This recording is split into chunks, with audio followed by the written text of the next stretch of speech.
ನಮಸ್ಕಾರ Karnataka, welcome to PW Kannada channel and welcome to 4 marks in 10 minutes.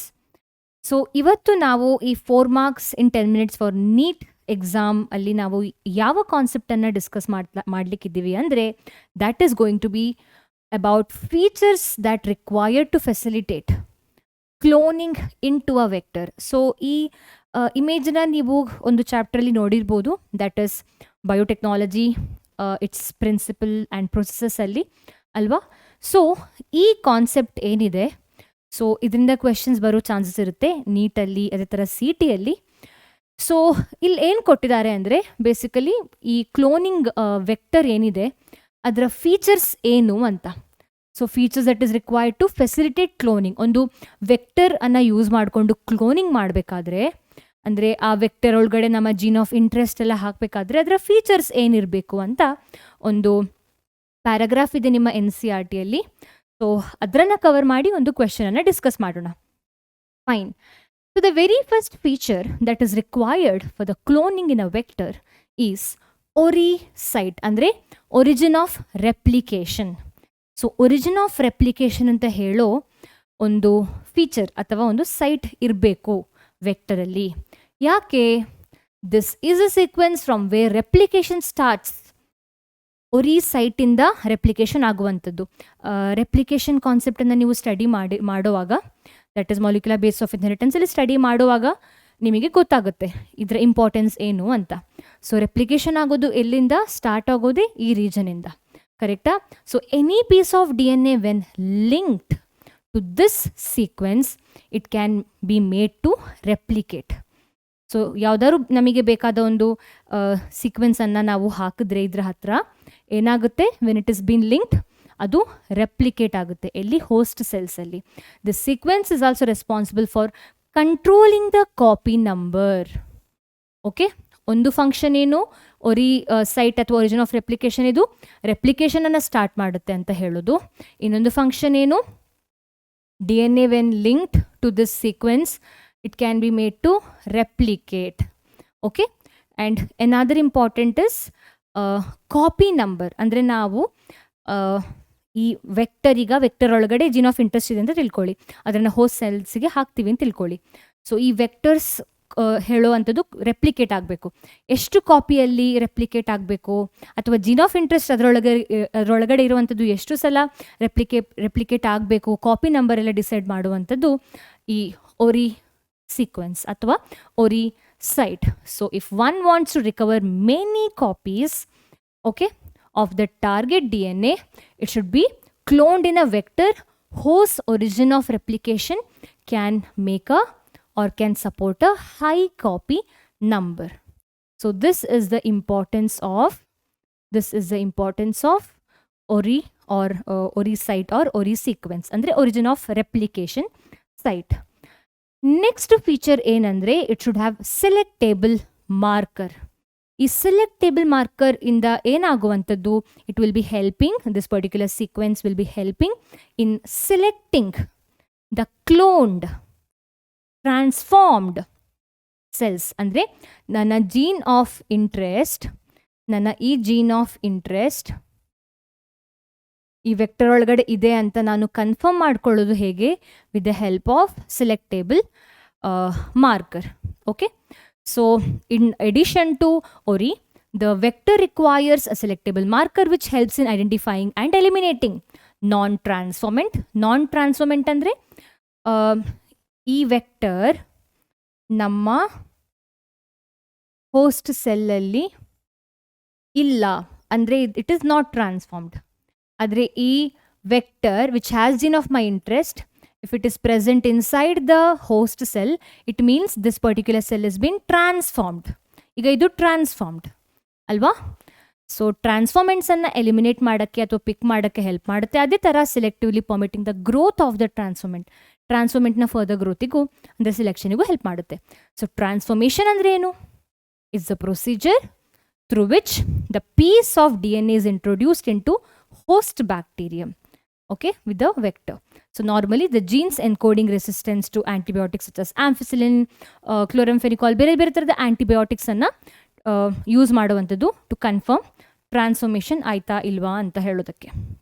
Okay, ಅದೇ ಥರ recombinant ಆಯ್ತಾ ಇಲ್ವಾ, ರಿಕಾಂಬಿನೇಷನ್ ಆಯ್ತಾ ಇಲ್ವಾ, RDNA ಸಕ್ಸಸ್ಫುಲ್ ಹೌದಾ ಅಲ್ವಾ ಅಂತ ಹೇಳೋಕ್ಕೂ ಇದನ್ನು ಯೂಸ್ ಮಾಡುವಂಥದ್ದು. Okay, fine. Now coming to the next feature, that is cloning site. Cloning site ಅಂದ್ರೇನು? Cloning site is the site where the recognition site is present. In a very simple manner, cloning site ಅಂದರೆ if this is a vector, okay, and if it is having the restriction site, okay, restriction site andrenu, the site, idu restriction site anta tilkolli. If this is a restriction site, it means the restriction enzyme can act on it and it can break this. So restriction site ಈ ನನ್ನ ವೆಕ್ಟರಲ್ಲಿದ್ದರೆ ನನ್ನ gene of interest ಅನ್ನು ಸಹ ನಾನು ಈ ವೆಕ್ಟರನ್ನು cut ಮಾಡಿ ಇಲ್ಲಿ ಹಾಕ್ಬೋದು. ಅಂದರೆ ಈ ಜೀನನ್ನು ಇಲ್ಲಿ ಕ್ಲೋನ್ ಮಾಡ್ಬೋದು. ಅದಕ್ಕೆ ನಾನು ಇದನ್ನು ಏನು ಕರಿತೀನಿ? ಇಟ್ಸ್ ಅ ಕ್ಲೋನಿಂಗ್ ಸೈಟ್ ಅಂತ ಕರಿತೀನಿ. ಯಾಕೆ ಕ್ಲೋನಿಂಗ್ ಸೈಟ್ ಅಂತ ಕರಿತೀನಿ? Because I can clone my gene of interest into this vector. ಅದಕ್ಕೆ ನಾನು ಇದನ್ನು ಕ್ಲೋನಿಂಗ್ ಸೈಟ್ ಅಂತಾನು ಕರಿತೀನಿ. ಓಕೆ, ಸೊ ಕ್ಲೋನಿಂಗ್ ಸೆಟ್ ಅಂತ ಅಂದರೆ ಏನು ಅಂತ ಅರ್ಥ ಆಯಿತು ಅಂತ ನಾನು ತಿಳ್ಕೊಂಡಿದ್ದೀನಿ. ಐ ರಿಪೀಟ್, ಕ್ಲೋನಿಂಗ್ ಸೆಟ್ ಅಂದ್ರೇನು? ದ ಪ್ಲೇಸ್ ಅಥವಾ in the vector, the place in the vector where the gene of my interest I can insert. ಹೇಗೆ ಇನ್ಸರ್ಟ್ ಮಾಡ್ಬೋದು? ಬಿಕಾಸ್ ಅಲ್ಲಿ ನನ್ನ ರಿಸ್ಟ್ರಿಕ್ಷನ್ ಸೈಟ್ ಇದೆ, ರೆಕಾಗ್ನಿಷನ್ ಸೈಟ್ ಇದೆ ಅಲ್ವಾ? Where the restriction enzyme will be recognising, will be cutting, and in that place only I can put gene of my interest. Okay, next, the last feature ಏನಂದ್ರೆ vectors for cloning genes in plants and animals. So ನಾನು ವೆಕ್ಟರನ್ನು which is having gene of my interest, ಹೇಗೆ ನಾನು ಅದನ್ನು plants ಮತ್ತು ಆ್ಯನಿಮಲ್ಸಲ್ಲಿ ಹಾಕ್ಬೋದು? So ಏನು ಬರ್ದಿದ್ದಾರೆ? Vectors for cloning jeans in plants and animals. ಅಂದರೆ ಈ ನನ್ನ ಜೀನ್ ಆಫ್ ಇಂಟ್ರೆಸ್ಟ್ ಏನಿದೆ, that is a cloning jeans ಏನಿದೆ, ಇದನ್ನು ನಾನು ಹೇಗೆ ವೆಕ್ಟರ್ ಮೂಲಕ ಪ್ಲಾಂಟ್ಸ್ ಮತ್ತು ಆ್ಯನಿಮಲ್ಸಿಗೆ ಹಾಕ್ಬೋದು? ಹೇಗೆ ಹಾಕ್ಬೋದು? Very simple. ಪ್ಲಾಂಟ್ಸ್ ಆದರೆ I can use TI plasmid, that is tumour inducing plasmid. Animals ಆದರೆ I can use retroviruses. So this is a very simple explanation about different features that is required for to facilitate the cloning in to a vector. Vector ಒಳಗಡೆ ಹೇಗೆ ನಾನು gene of ಮೈ ಇಂಟ್ರೆಸ್ಟನ್ನು ಹಾಕ್ಬೋದು, ಅದಕ್ಕೆ ಏನೆಲ್ಲ property ಇರಬೇಕು ವೆಕ್ಟರಿಗೆ ನಾನು ಆ ಥರ ಹಾಕಬೇಕಾದ್ರೆ ಅಂತ explanation. First origin of replication ಇರಬೇಕು, so that the gene of my interest it can clone, ತುಂಬ ಸಲ ತುಂಬ ಕಾಪಿ ಇದು ಪ್ರೊಡ್ಯೂಸ್ ಮಾಡೋ ಹಾಗೆ ಅಲ್ವಾ? ಒರಿಜಿನ್ ಆಫ್ ರೆಪ್ಲಿಕೇಶನ್ ಇರಬೇಕು, ಸೆಲೆಕ್ಟೇಬಲ್ ಮಾರ್ಕರ್ ಇರಬೇಕು, so that I can make out that recombinant ಆಗಿದೆ, ಟ್ರಾನ್ಸ್ಫಾರ್ಮೇಷನ್ ಆಗಿದೆ. Everything I can make out with the help of the vector only. Next, cloning site. Restriction enzyme cut ಮಾಡಿ ನನ್ನ gene of interest ಹಾಕೋ ಹಾಗೆ ಇರಬೇಕು. ಇಲ್ಲಿ ಹೇಗೆ ನಾನು ಜೀನ್ ಆಫ್ ಇಂಟ್ರೆಸ್ಟ್ ಹಾಕಿದೆ? ಬಿಕಾಸ್ ಇಲ್ಲಿ ರಿಸ್ಟ್ರಿಕ್ಷನ್ ಸೈಟ್ ಇತ್ತು, ರೆಕಗ್ನಿಷನ್ ಸೈಟ್ ಇತ್ತು. ಆ ಕಾರಣದಿಂದಾಗಿ ನನ್ನ ರಿಸ್ಟ್ರಿಕ್ಷನ್ ಎನ್ಸೈಮ್ ಕಟ್ ಮಾಡಿ ನನ್ನ ಜೀನ್ ಆಫ್ ಇಂಟ್ರೆಸ್ಟನ್ನು ಹಾಕೋಕ್ಕಾಯಿತು, ಇಲ್ಲಾಂದರೆ ಹಾಕಕ್ಕೆ ಆಗ್ತಿರ್ಲಿಲ್ಲ. ಕರೆಕ್ಟಾ?